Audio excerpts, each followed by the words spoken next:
Some breaking news coming into CNN. U.S. security leaker Edward Snowden may finally have some options on where to go next. Multiple media reports, including Venezuela's official news agency, say that Venezuela's president is offering asylum to Snowden. Reuters reports that Maduro said, quote, "I have decided to offer humanitarian asylum to the young American Edward Snowden so that in the fatherland of Bolivar and Chavez, he can come and live away from the imperial North American persecution." End of quote. Nicaragua is also expressing a willingness to take him in, but under certain circumstances.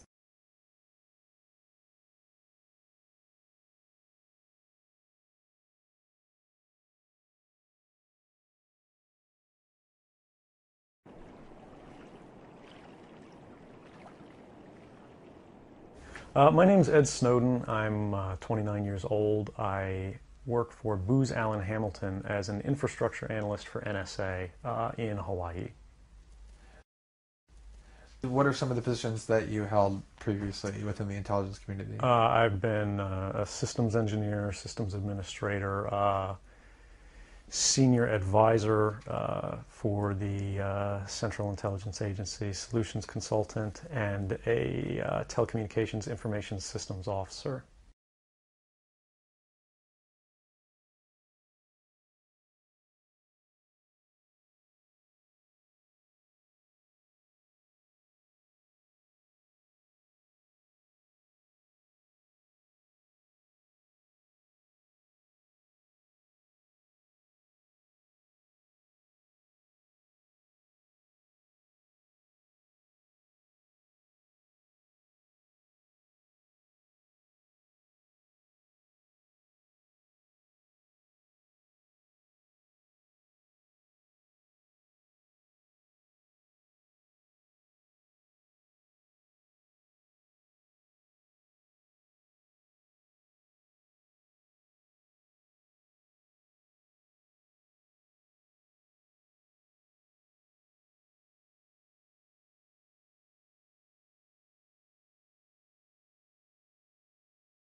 Talk a little bit about how the American surveillance state actually functions. Does it target the actions of Americans? NSA and the intelligence community in general is focused on getting intelligence wherever it can by any means possible that it believes on the grounds of sort of a self-certification that they serve the national interest. Originally, we saw that focus very narrowly tailored as foreign intelligence gathered overseas. Now, increasingly, we see that it's happening domestically. And to do that, the NSA specifically, targets the communications of everyone. It ingests them by default. It collects them in its system, and it filters them, and it analyzes them, and it measures them, and it stores them for periods of time, simply because that's the easiest, most efficient, and most valuable way to achieve these ends. So while they may be intending to target someone associated with a foreign government or someone that they suspect of terrorism, they're collecting your communications to do so. Any analyst at any time can target anyone, any selector, anywhere. Where those communications will be picked up depends on the range of the sensor networks and the authorities that that analyst is empowered with. Not all analysts have the ability to target everything, but I, sitting at my desk, certainly have the authorities to wiretap anyone, from you or your accountant to a federal judge to even the president if I had a personal email.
every country in the world, large and small, engages in intelligence gathering.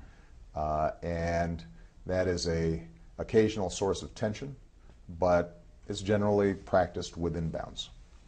There is a big difference between China wanting to figure out how can they find out what my talking points are when I'm meeting with the Japanese, which is standard fare, and we try to prevent them from penetrating that, and they try to get that information.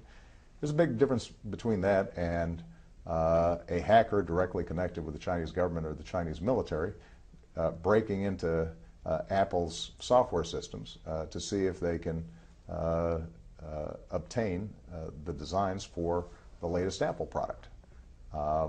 That's theft, and we can't tolerate that.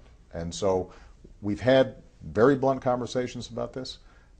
They understand, I think, that this can adversely affect the fundamentals of the U.S.-China relationship. We don't consider this a side note in our conversations. We think this is central in part because our economic relationship is going to continue to be premised on the fact that the United States is the world's innovator. We have the greatest R&D. We have the greatest entrepreneurial culture.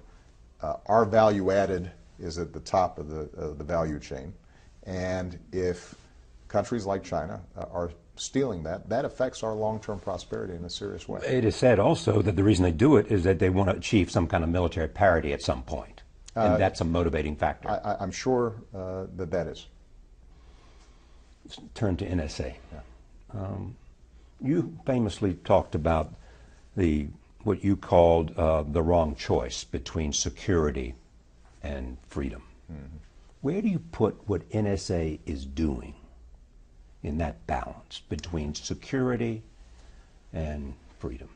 Well, a false choice is what you called it. Let me start with the fact that at National Defense University several weeks ago, when most of the focus was around the drone program and my plans in Afghanistan and the need for us to move away from a perpetual war footing, that I specifically said one of the things we need to debate and examine is our surveillance programs, because those were set up right after 9/11.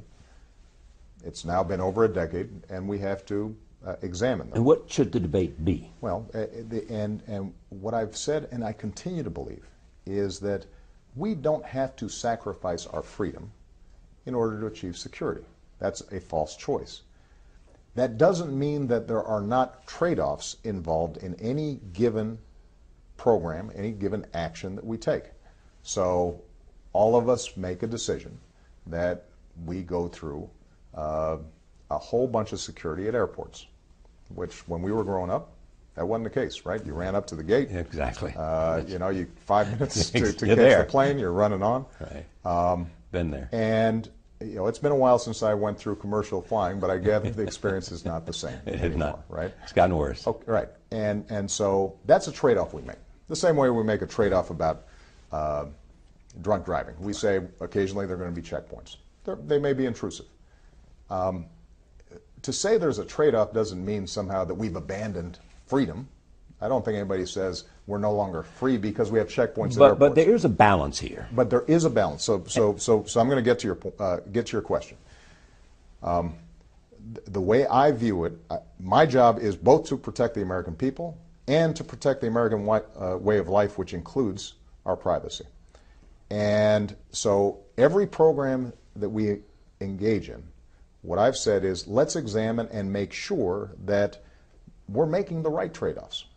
Now, with respect to the NSA, a government agency that has been in the intelligence gathering business for a very long time. Bigger and better than everybody else. Bigger and better than everybody else. And we should take pride in that because they're extraordinary professionals. They're dedicated to keeping the American people safe. What I can say unequivocally is that if you are a U.S. person, the NSA cannot listen to your telephone calls, and the NSA cannot target your emails. And have not. And have not. They cannot and have not by law and by rule, and unless they, and usually it wouldn't be they, it would be the FBI, go to a court and obtain a warrant and seek probable cause. The same way it's always been.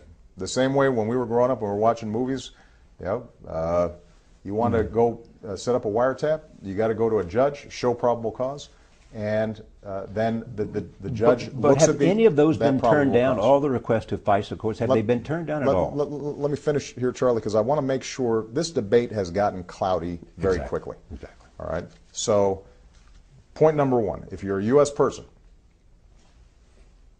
then NSA is not listening to your phone calls, and it's not targeting your emails unless it's getting an individualized court order. That's the existing rule. There are two programs that were revealed by Mr. Snowden, allegedly, since there's a criminal investigation taking place, and that caused all the ruckus. Program number one, called the 2015 program. What that does is it gets data from the service providers, like a Verizon, in bulk.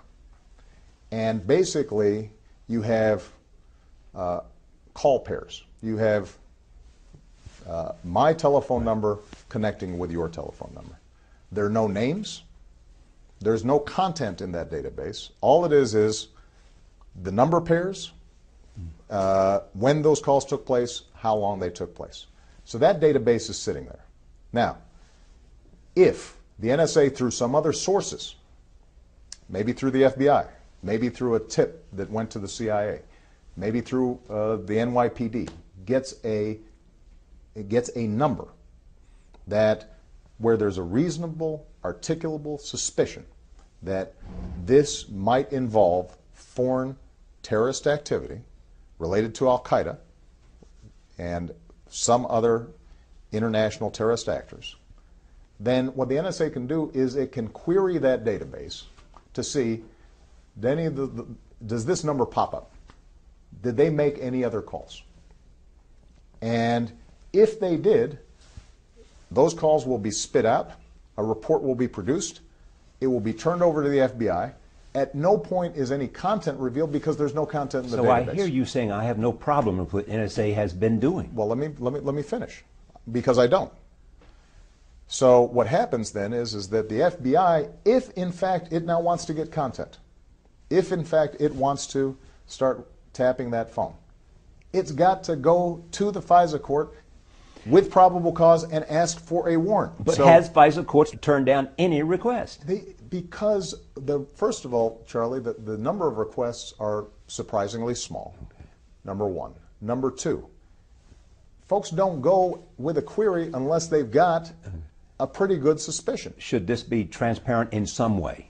It is transparent. That's why we set up the FISA court. Okay. Look, the whole point of my concern before I was president, because some people say, well, Obama was this raving liberal before, now he's, Dick Cheney. Dick Cheney sometimes says, yeah, he took it all lock, stock, and barrel. My concern has always been not that we shouldn't do intelligence gathering to prevent terrorism, but rather, are we setting up a systems of checks and balances? So on this telephone program, you've got a federal court with independent federal judges overseeing the entire program, and you've got Congress overseeing the program, not just the Intelligence Committee, not just the Judiciary Committee, but all of Congress had available to it before the last reauthorization exactly how this program works. Now, one last point I want to make, because what you'll hear is people say, okay, we have no evidence that it has been abused so far. And they say, let's even grant that Obama's not abusing it. There are all these processes, DOJ is examining it, it's being audited, it's being renewed periodically, etc.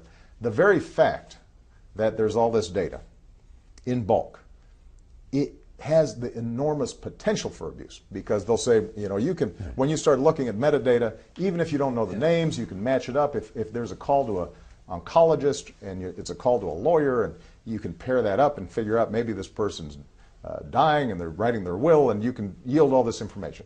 All of that is true, except for the fact that for the government under the program right now to do that, It would be illegal. We would not be allowed to do that. So what are you going to change? Are you going to issue any kind of instructions to the Director of National Intelligence, Mr. Clapper, and say, I want you to change it at least in this way? Here's what we need to do. But before I say that, and I know that we're running out of time, but I want to make sure I get very clear on this, because there's been a lot of misinformation out there. There is a second program called the 702 program. And what that does is that does not apply to any U.S. person. It has to be a foreign entity. It can only be narrowly related to counterterrorism, weapons proliferation, cyber hacking or attacks, and a select number of identifiers, phone numbers, emails, etc. Those, and the process has all been approved by the courts, you can send to providers, the Yahoos or the Googles, what have you, and in the same way that you'd present essentially a warrant. And what will happen then is that you there can obtain content. But again, that does not apply to U.S. persons, and it's only in these very narrow bands. So you asked, what should we do? Right. What I've said is that what is a legitimate concern, a legitimate critique, is that because these are classified programs, even though we have all these systems of checks and balances, Congress is overseeing it, federal courts are overseeing it, despite all that, the public may not fully know, and that can make the public kind of nervous, right? Because they say, well, Obama says it's okay, or Congress says it's okay. I don't know who this judge is. I'm nervous about it. What I've asked the intelligence community to do is see how much of this we can declassify without further compromising the program, number one. And they are in that process of doing so now. So that everything that I'm describing to you today, people, the public, newspapers, et cetera, can look at, because frankly, if people are making judgments just based on these slides that have been leaked, they're not getting the complete story. Number two, I've stood up a privacy and civil liberties oversight board made up of independent citizens, including some fierce civil libertarians. I'll be meeting with them. And what I want to do is to set up and structure a national conversation, not only about these two programs, but also about the general problem of these big data sets, because this is not going to be restricted to government entities. Let me just ask you this. Yeah. If someone leaks all this information about NSA surveillance, as Mr. Snowden did, did it cause national security damage to the United States, and therefore should he be prosecuted? I'm not going to comment on prosecutions. Okay. The case has been referred to the DOJ for criminal investigation. And possible extradition. And possible extradition. I will leave it up to them to so what's answer your those fear? questions. What's your fear about this? Look, we have to make decisions about how much classified information and how much covert activity we are willing to tolerate as a society.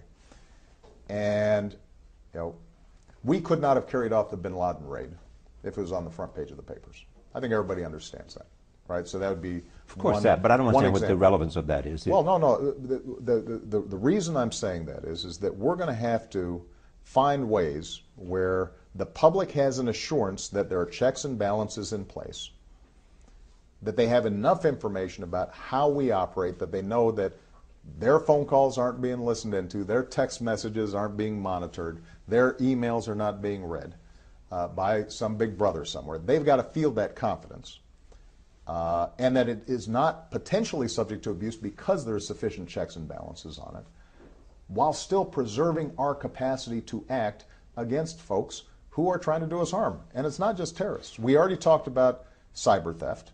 We already talked about potentially critical infrastructure that could be compromised.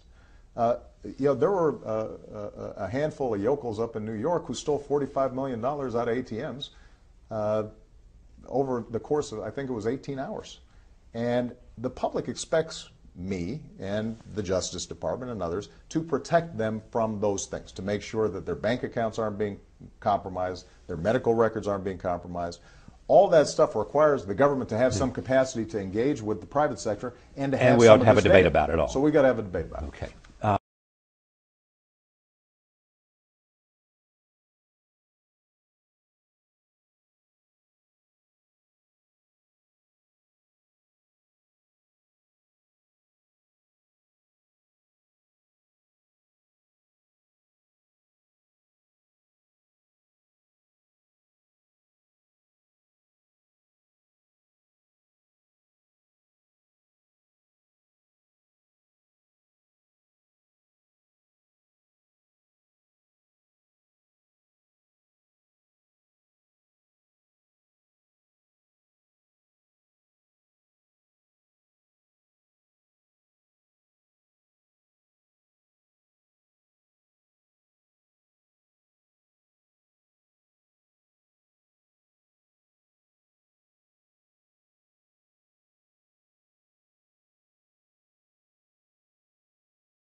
Judge, how would you describe this man? I would describe this man as an American hero, as a person willing to risk life, limb, and liberty in order to expose to the American people one of the most extraordinary violations of American principles, value judgments, and the Constitution itself in all of our history. A person so familiar with the intelligence community, as you heard from the excerpts that you just played. He's aware of the personal danger to himself. He knows of the likelihood of prosecution, but he also understands that the government listening to half the country is not what was bargained for when statutes were enacted in the days and weeks after 9/11.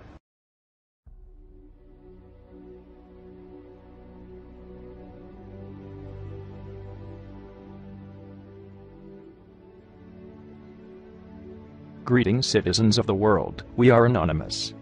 For many years now, we have warned the citizens of the world about the threats that government pose to the freedoms of the internet.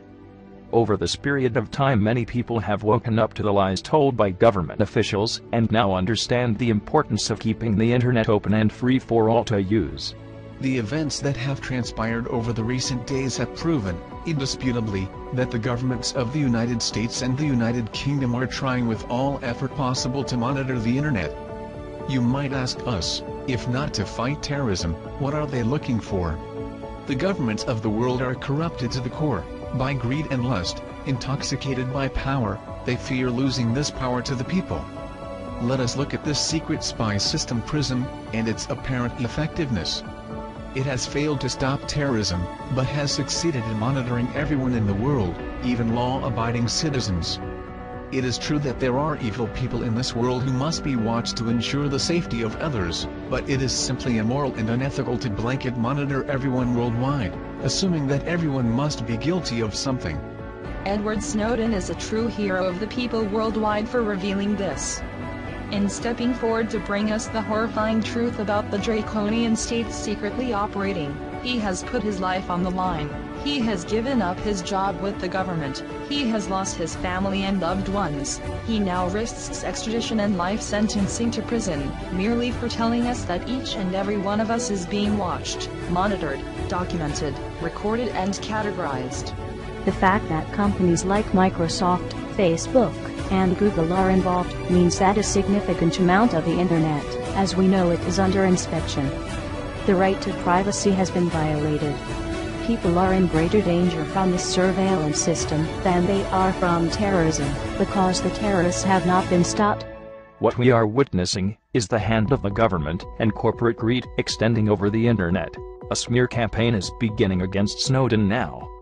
This is to be expected. When government is threatened with the loss of power or control, they will use any means required to ensure that the view of the public supports them, instead of the evidence which has come to light. This is done through the media. Already they are calling Edward Snowden a traitor, a supporter of terrorism, or even just creating doubt over his motives. These are common methods seen used against every person who has ever revealed the truth against the state.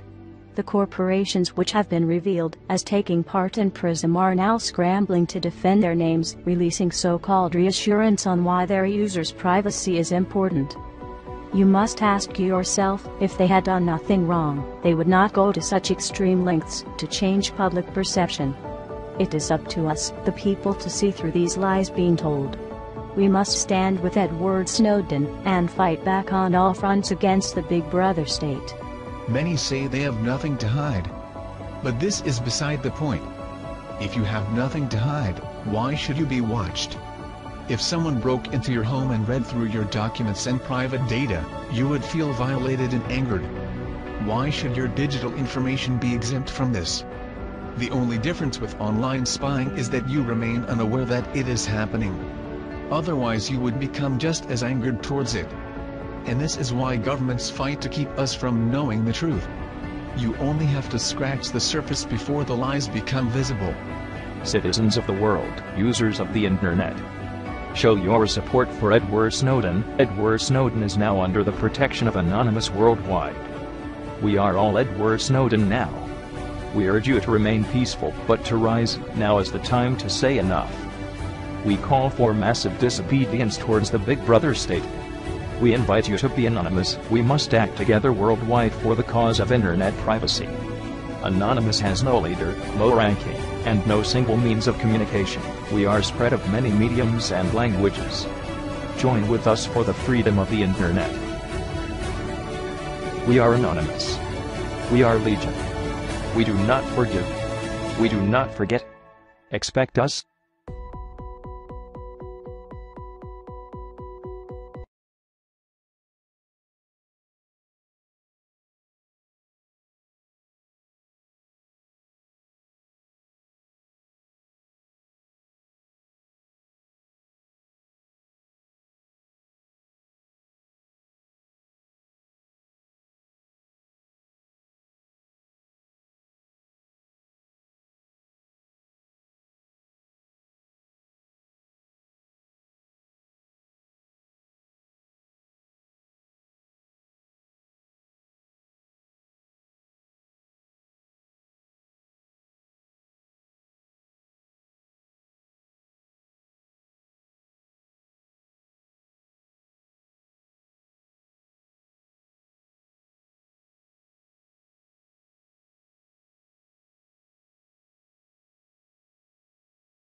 Hello, my friends. We are anonymous. If you are listening to this, then you are probably aware of your surroundings. If you are listening to this, you are the resistance. We have been watching the world as events unfold around you, and truth be told, we are highly displeased. The monstrosities carried out by governments all over the world on a daily basis is growing old, and we are here to bring these vile acts to light. If you are afraid of your government, or afraid to wake up in the morning to a war-torn city, whether you're afraid of your life being lost, because you've been tossed into pointless wars fighting for someone you will never meet or who will never care about you but the money he takes because of you, then you, my friend, are anonymous. If you are tired of watching the world, our only home, be ripped to shreds for an illusion of riches based on paper with false value placed upon it, then you, my friend, are anonymous. We are humans, and value human life. This is why you, one watching this video, is here today. You want something more to life than to be born, grow up, make money, retire, and die, and all for nothing. What have you accomplished? What have you done then, except become like the other 8 billion people who are going through the same thing? My friend, we know this is why you seek us. Because you, like most of the people around you, want change for the better. You want compassion. You want caring. You want less value on human possession and more value on human life. My friend, we know this is why you seek to become anonymous. It is because the idea of anonymous burns inside you like fire not known to this world. The idea of anonymous is the idea of freedom. We are not just one single person, group, or community who call ourselves anonymous. We are not just hackers like the media says and has corrupted you with it. We are you. We are your neighbors. We are your fathers and your mothers. We are your sons and your daughters. We are your aunts and we are your uncles. Your sisters and your brothers. We are the poor unemployed man who is looking for his purpose in life and the food to put on his family's table, as well as the lawyer who fights for the accused under the court of law. We are anonymous. We are legion.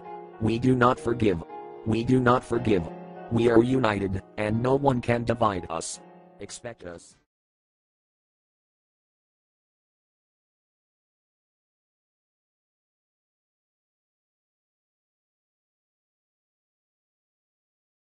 Greetings to our brave protesters in the world.